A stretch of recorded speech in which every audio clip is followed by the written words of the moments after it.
안녕하십니까.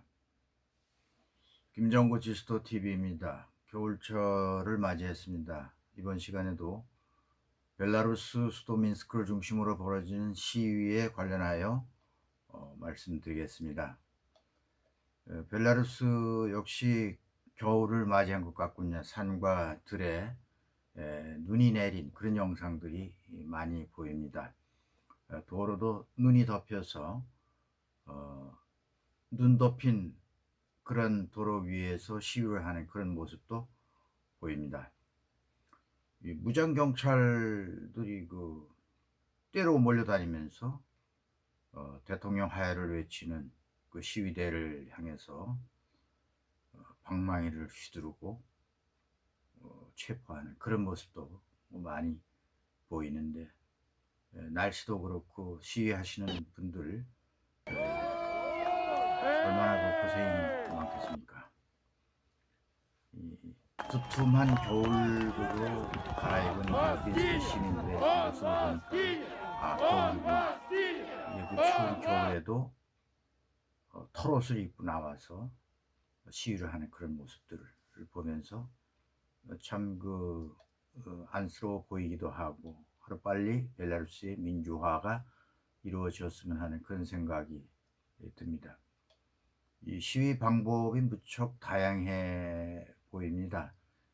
백홍백의 그 반정부 시위 상징인 깃발도 물론이지만은 그 깃발을 상징하는 여러 가지 형태의 그런 모습을 보이면서 시위를 하고 있습니다. 예를 들어서 빨래를 넣을 때에 흰색 양쪽에, 그리고 가운데는 빨간색을 표시한다든가, 화단에 화초를 또 그렇게 배열한다든가, 다양하게 시위의 장면을 볼 수가 있습니다.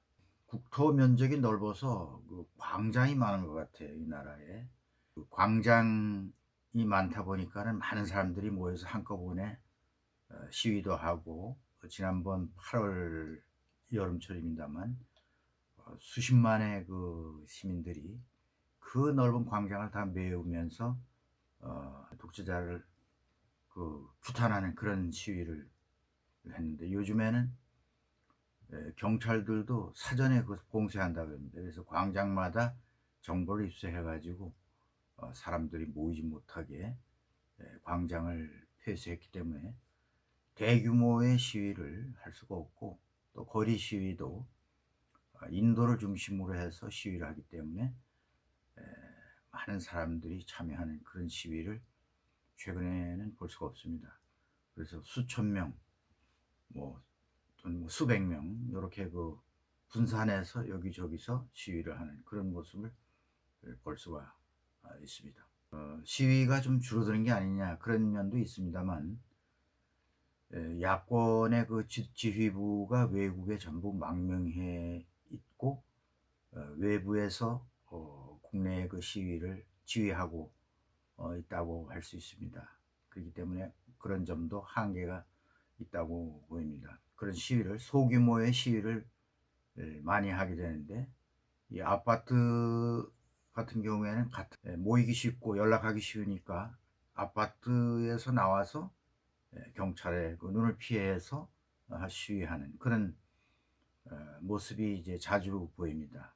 그리고 좌우간 여러 가지 방법으로 시위가 다양해지는 그런 모습을 볼 수가 있습니다. 또 이 경찰들도 이제 시위가 일어날 그런 지역에 미리 쫙 몰려들어 가지고 마치 이렇게 그물을 치듯이 시위자들을 둘러싸고 이렇게 점점 조여오면서, 일망타진이라고 하면 좀 뭐하겠습니다만, 이렇게 해서 몽땅 사람들을 체포하고 연행하는 그런, 그물로 물고기 잡듯이 시위자를 체포하는 그런 광경이 눈에 띕니다. 이 시위자들은 일단 체포가 되면 경찰들이 조서를 꾸미기 위해서 체포된 사람들을 현장에서 무릎을 꿇린다든가 벽에다가 붙이고 조서를 전부 꾸밀 때까지 사람들을 대기시켜 놓는 거죠. 그러니까 2시간도 좋고 3시간도 좋고 체벌을 주면서 취조를 하고 조서를 받는 거죠. 불순 분자로서 분류가 되면 15일에서 뭐 이렇게 구류 처분하고 또 재판에 회부되기도 하고 이런 방법으로 수백 명, 수천 명씩 체포됐다가 또 놔줬다가 뭐 이렇게 하는 것 같습니다. 이 루카셴코를 지지하는 그런 그 충성파 시민들도 많이 있습니다. 그래서 아파트에서 뭐 이상한 그런 그 깃발을 내건다든가 또는 반정부 시위의 그런 모습이 있으면 경찰에 알려가지고 체포하도록 경찰과 내통하는 시민들도 많이 있다고 합니다. 또 시위자들에 대해서 욕설을 한다든가 지나가면서 미친 사람이다, 정신 나간 사람이다, 뭐 이렇게 얘기하는 사람도 이런 사람들이 이제 루카셴코의 지지층이겠죠. 그런데 이제 반정부 시위 세력도 지금 이렇게 그 상황을 보면은 노동자층 또 연금자들 이런 사람들이 동조하고 시위에 동조하고 해서 지지층 반정부 그 민주화 운동에 가담하는 사람들이 많아지고 계층도 다양해지고 있다고 하는 사실을 우리가 알 수가 있습니다. 벨라루스라고 하는 나라가 앞에서도 보았듯이 주변 나라들이 되게 이제 민주적인 그런 국가들입니다. 예를 들어서 옆에 있는 폴란드라든가 다 EU 국가죠. 발트삼국 EU 국가입니다. 또 남쪽의 그 우크라이나도 친서방적인 그런 정부가 지금 수립이 되어 있습니다.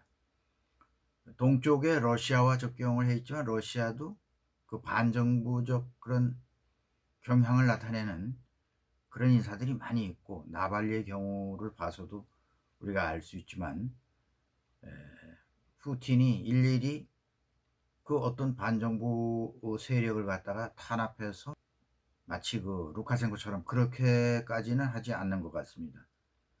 극동 지방의 하바롭스크에서 일어난 시위 같은 대규모 시위 같은 걸 보면은 뭐 그것이 뭐 물론 내적으로는 비밀 정보원들을 통해서 탄압하는 뭐 그런 방법을 쓰겠지만은 그냥 반정부 세력이면 세력대로 방치하면서 관리하는 그런 식이라고 합니다. 이런 사람들은 벨라루스의 자유화 이런 반정부 활동을 지지할 수밖에 없는 거죠.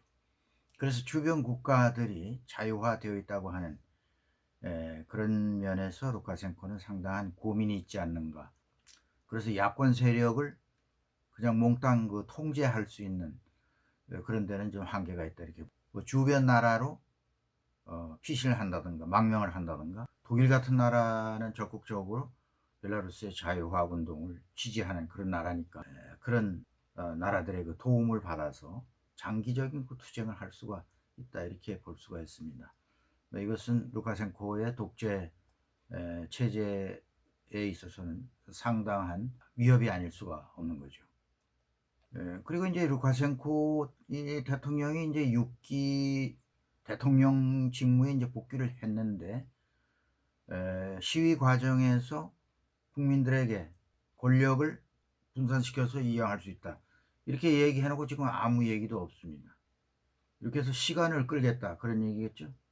시간을 끌면서 2010년대처럼 말로만 약속을 해놓고 시간을 끌면서 주동자를 이제 하나씩 둘씩 체포해서 구금한다든가 뭐 이렇게 함으로써 이제 시위를 비밀리에 탄압하는 그런 방법으로 나가고 있다는 점. 더구나 이제 요즘에는 벨라루스의 경기가 상당히 안 좋다고 합니다. 국민 경제가 힘들어서 인생 경제에 타격을 받고 있는데 뭐 이런 것도 루카셴코에 대한 반감이 높아지는 하나의 계기가 되는 거죠. 그 다음에 뭐 코로나 문제도 코로나에 대한 적극적인 그런 대처도 대통령으로서 어떠한 국민을 위한 뾰족한 대책이 없는 거죠. 뭐 이런 것이 벨라루스의 사정을 더 악화시켜 가고 루카셴코는 거기에 대한 그 탄압과 독재를 더 가하겠죠. 야권이 어떻게 이런 것을 잘 활용해서 민주화에 성공할 수 있느냐 하는 것을 희망적인 하나의 그 상황이다. 이렇게 이제 볼 수가 있는 겁니다.